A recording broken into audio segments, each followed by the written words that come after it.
Welcome back to Face the State. I'm Ariana Bennett. Thank you for staying with us. Well, Northern Nevada is experiencing rapid growth in population, with even more projected over the next few years. Now, this is obviously going to have a major effect on our roadways. So I am back with Lee Gibson, the CEO of the Regional Transportation Commission, to talk about some future projects, what you guys are trying to change. Lee, thanks again for being with us. Great to be here. Okay, so lots on the docket. I mean, obviously a lot going on right now, but even more coming our way. How much do you think our transportation system is going to have to change as Nevada's economy grows and our population grows? I think our transportation system needs to have some profound changes.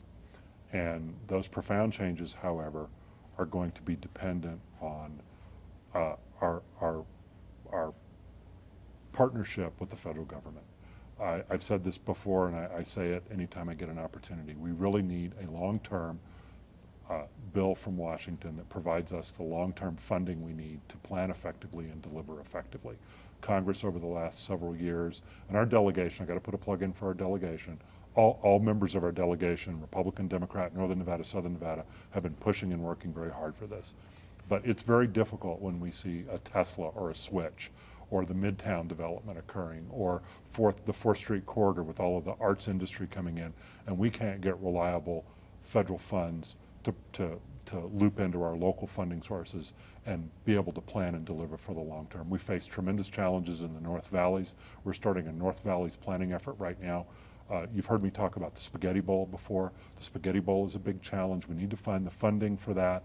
And we need to move in this state towards a performance-based planning system in which all of our metropolitan areas, our rural areas, are sitting down and talking the same language. Mm-hmm. This is probably controversial in our state. I know Clark County is always talking about fair share, but I think we need to be looking at a performance framework, because we are seeing not just rapid growth in Washoe County and Northern Nevada and Western Nevada, we're seeing a profound change in our economy's basic structure. We're moving away from tourism, we're developing technology, we're developing manufacturing. The University of Nevada, Reno is a huge partner in developing a knowledge-based economy. Those types of workers are going to demand different types of facilities. They're going to demand public transportation. We're going to need public transportation solutions to take people out to to the eastern areas where out by Trick, so they can get to Switch and Tesla.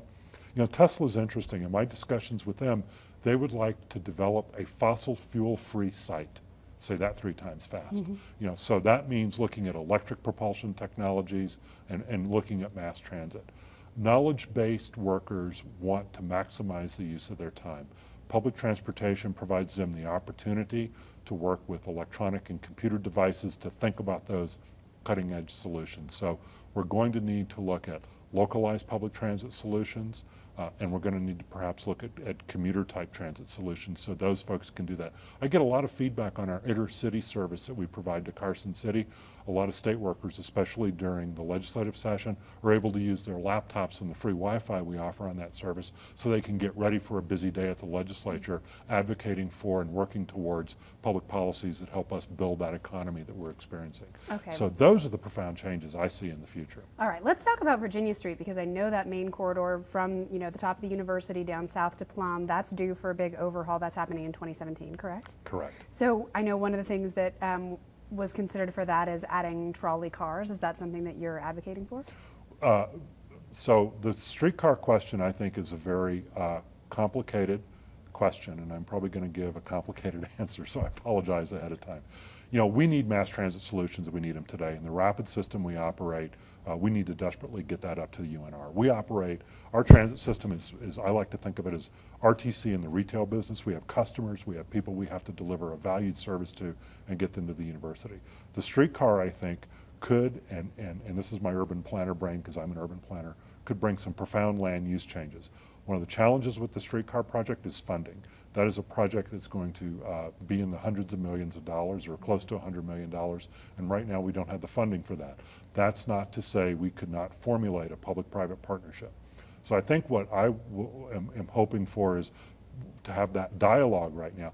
This is what I think is really fascinating and encouraging to me is we're having these dialogues about streetcars, about public transit. We just wrapped up a blue ribbon committee that looked at the question and quality of our service, and they recommended we not cut service. We need to find a solution. We have some big financial challenges in public transit. We need to find solutions to that.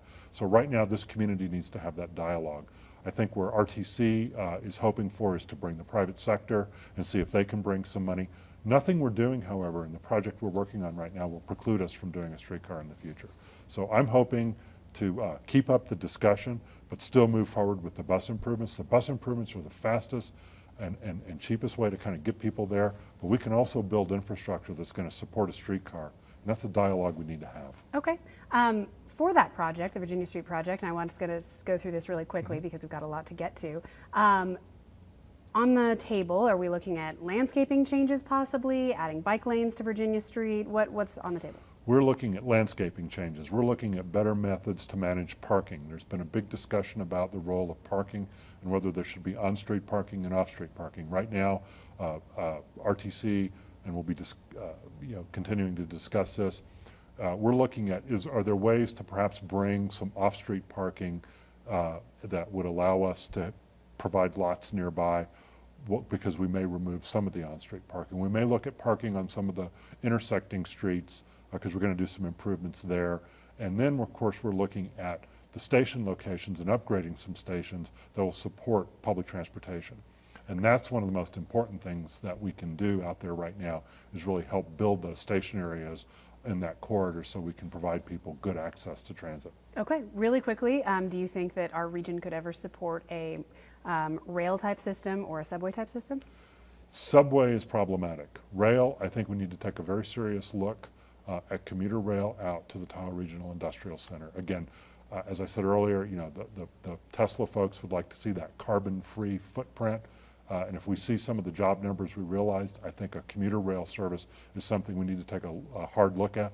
I know in Salt Lake City and in Portland, Oregon, there are commuter rail services, and they are to these further out employment centers, very similar in characteristic to what's being built out at the Tahoe Regional Center.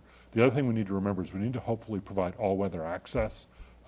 We may have winter again one day. I hope we have winter again one day. El Nino this year. And that could, transit is going to play a very important role in ensuring that we have all-weather access to those key employment sites. Okay, real quick, because we just have a few minutes. What about bike lanes? Are we adding more bike lanes typically? We're very proud of our complete street. Those are called complete streets, where we provide, design, and build roads that support cyclists, transit users, and automobiles and pedestrians. We want to provide all of our customers who use roads all the assets they need. I think the bike lane question is something, remember, a bike user can always use any road except for freeways, even though a bike lane may not be striped there. I think we're going to continue to have that dialogue.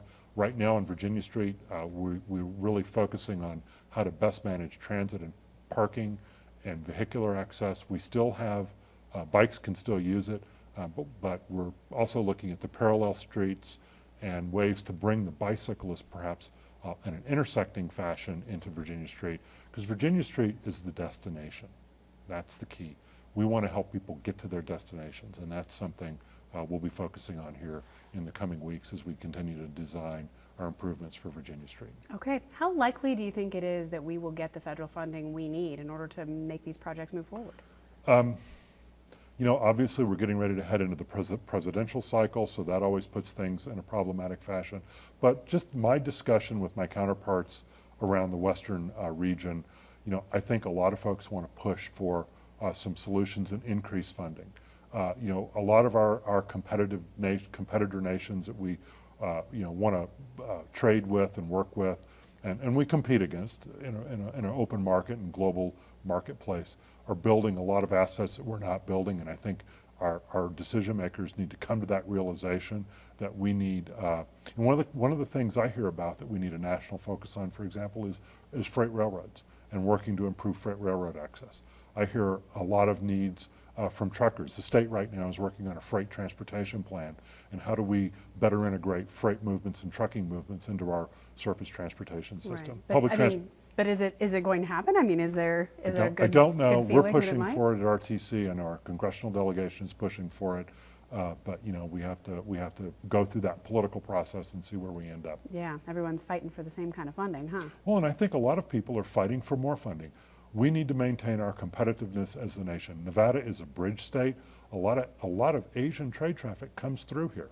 A lot of Asian trade traffic comes through here and goes through our manufacturing sectors. So a lot on the table, a lot of challenges, and I think our congressional delegation and the federal government need to really address this issue. Yeah. Okay, Lee Gibson, we are out of time. Thank you so much for your time. I do appreciate it. All right. That is it for this episode of Face the State. But for more information or to see past episodes, just head to our website, ktvn.com.